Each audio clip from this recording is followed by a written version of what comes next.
Oi, a gente vai continuar a nossa conversa sobre família e a gente vai terminar aquele estudo que iniciamos falando a respeito de tipos de pais que têm sido encontrados na liderança das famílias, na criação de filhos e o que a gente pode aprender, o que a gente pode avaliar nessa circunstância, tá bom?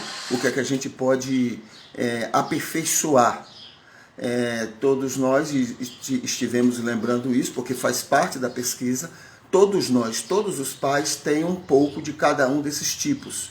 E cabe a cada pai fazer sua própria avaliação para tentar aperfeiçoar, melhorar, não é? Aquilo que for de negativo, amenizar, e o que for positivo, então, aviltar, melhorar, aperfeiçoar, né, no relacionamento com seus filhos, porque não só ele vai se beneficiar com isso, mas também a sociedade.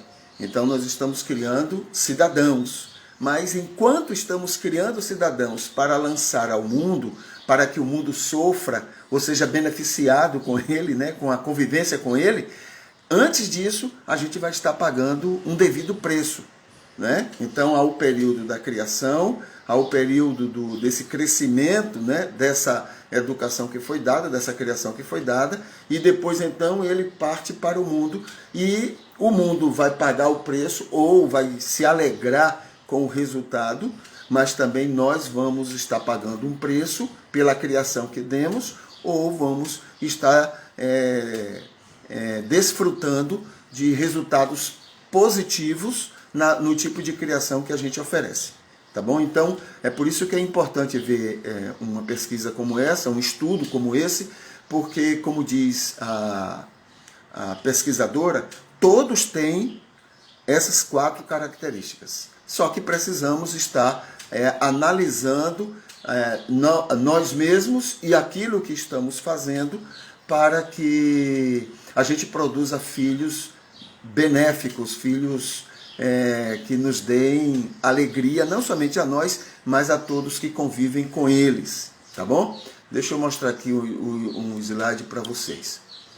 Então nós temos aí, né, os 2 primeiros tipos que a gente já conversou, porque ao todo são 4 tipos de pais. Nós conversamos sobre os pais autoritários, e o que há de positivo nisso e o que há de negativo nisso. O que é que a gente pode ver de positivo, né, em pais autoritários? A grande maioria dos pais na antiguidade, que eu digo antiguidade, de 100 anos para trás, não é? Esses tipos de pais produziram filhos muito exageradamente disciplinados, né?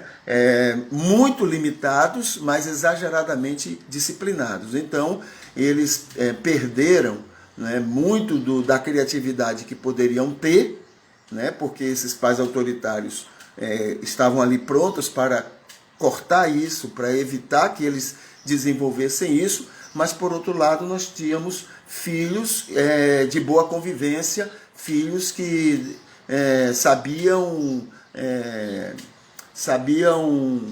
viver, né, de maneira mais pacífica, de maneira mais tranquila e dando mais paz, digamos assim, para a sociedade. Esses são resultados de filhos criados, né, com essa autoridade exagerada.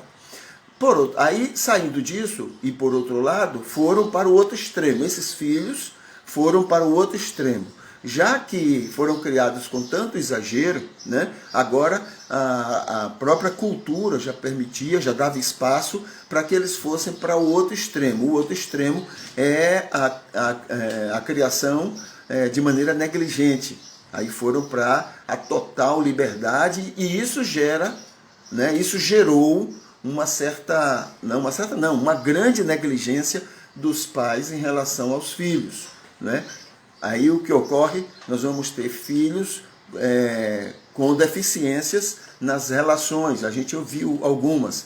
Filhos com dificuldades de se manifestarem, filhos com dificuldades de tirarem dúvidas na escola, por exemplo. E isso era e é algo negativo para a criação de filhos. Nós temos o terceiro tipo de pais, que são os permissivos, né? Veja que autoritários, negligentes e permissivos trazem, né, um ranço negativo muito grande.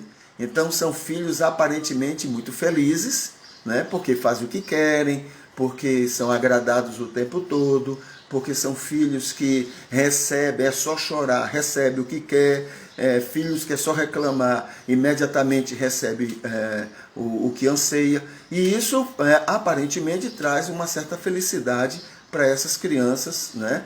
E os pais também terminam tendo prazer de saber que seus filhos não estão lá reclamando porque estão, né, sendo agradados.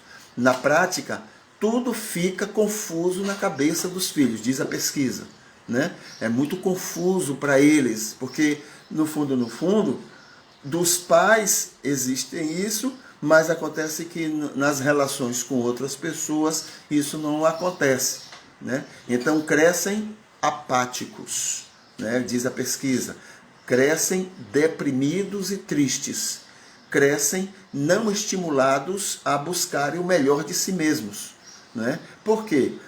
É só chorar que alguém vai aparecer para dar o que ele quer, né? Então isso vai gerar uma qualidade de filho e uma não satisfação de pais, né? Porque no fundo, o pai vai ter dificuldade de acreditar que está criando corretamente o seu filho. Então, veja o que é que a pesquisa fala. É como se eles acreditassem, ou seja, os pais acreditassem que basta ser amigo dos filhos e esses filhos vão crescer e esses filhos serão bem educados e esses filhos serão bons cidadãos. Entendeu? Então é como se eles acreditassem que basta a amizade, não é? Basta serem bonzinhos, basta serem legais com os filhos e esses filhos vão dar a eles a alegria que eles esperam, como qualquer pai espera na relação com seus filhos. Tá bom? Existe também um outro tipo, que são os pais participativos, né? Então veja, nós temos autoritários, os negligentes e os permissivos. Agora chega um quarto tipo que a pesquisa mostra que são como que ideais, né? Como sendo os pais que todos os filhos precisavam ter, que a sociedade precisa de pais que se comportem dessa forma, né? Então, segundo a metodologia que foi utilizada, os resultados encontrados por essa pesquisa, essa é a ideia de pais que a sociedade deveria desenvolver, que as famílias deveriam ter, né, para que tivéssemos convivências mais felizes, convivências não só dentro de casa, mas na própria sociedade, convivências mais produtivas, né, para todos, para as próprias crianças que estão em crescimento, quanto todos que convivem com eles. A pesquisa diz também que é como se esses pais, optassem pelo diálogo. É aquele pai que trabalha, e aí a principal ferramenta, a principal ideia, a vontade desses pais é justamente o de estarem dialogando com seus filhos, conversando com eles, mostrando, não é, o que tem sido feito por eles e as consequências, né? Todas as ações, essa é a ideia, passar para eles essa informação.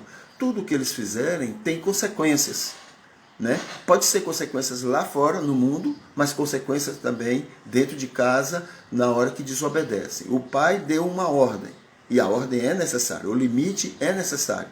Então, deu uma ordem, foi desobedecido, existe uma consequência. E é preciso, o ideal é que o pai pense direitinho qual vai ser a consequência daquilo, né? Qual a consequência daquela desobediência, informar ao filho, e quando houver a desobediência, aquilo que foi dito a ele, que seria uma consequência, acontecer.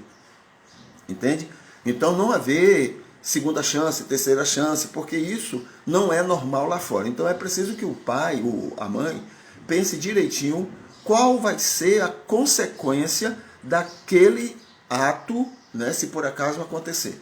Né? Aí informa para o filho e ele vai estar informado. Se ele desobedecer, ele já sabe, existem consequências.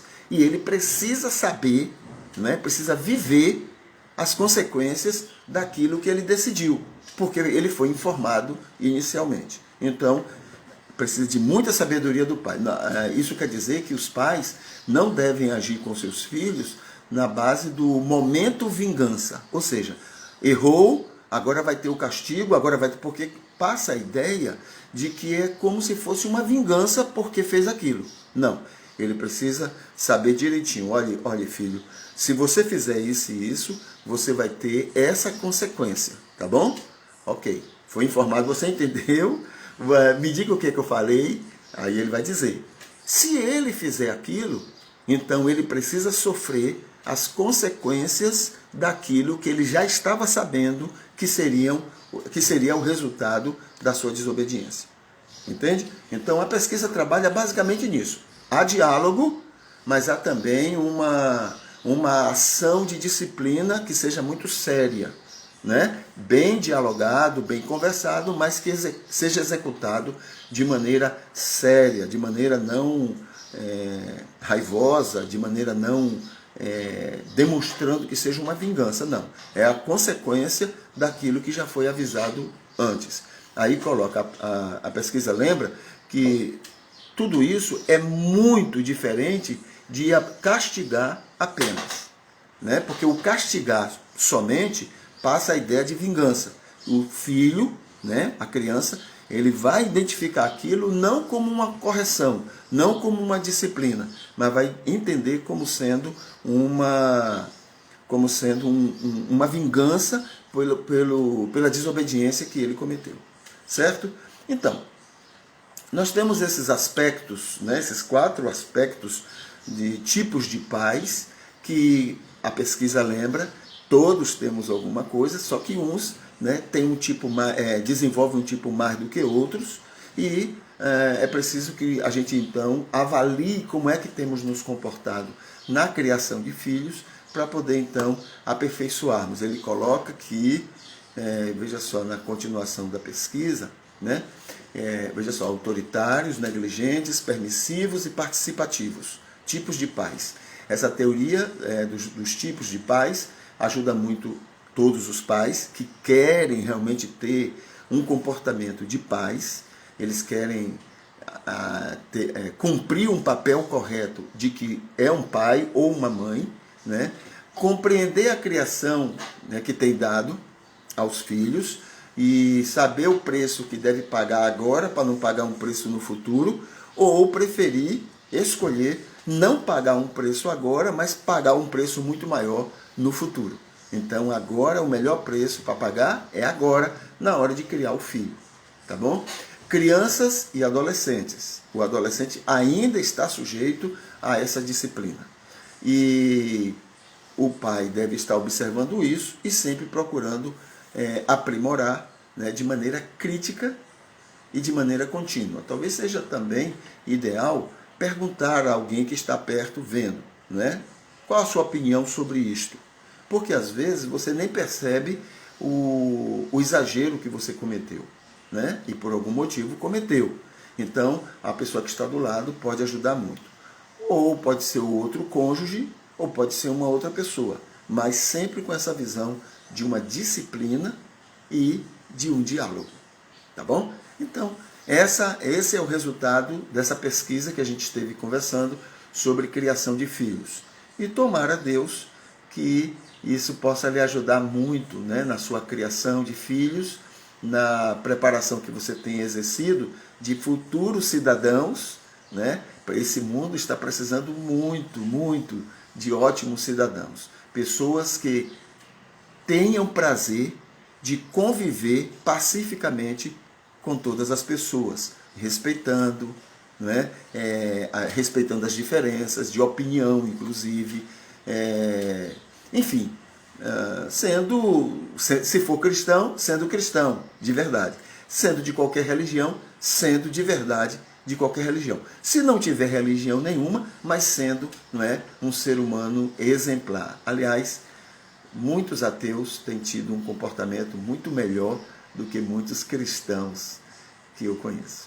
Tá bom? Então que Deus continue abençoando você, abençoando sua casa, usando você para abençoar outras pessoas e usando você para fazer esse mundo cada vez melhor. Tá bom? Deus abençoe.